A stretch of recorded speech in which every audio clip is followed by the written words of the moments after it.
The next day, Nathan puffed into the sheds. After his long day. No one wasn't there, but Boko and Jeffrey are there.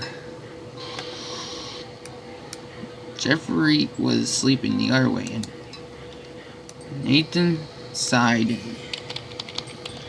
and he realized his mistakes wasn't his fault. But he smiled after what happened, and he promised to always make sure the trucks didn't cause trouble, just like the other boxcars that crash.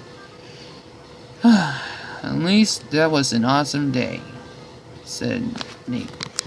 Then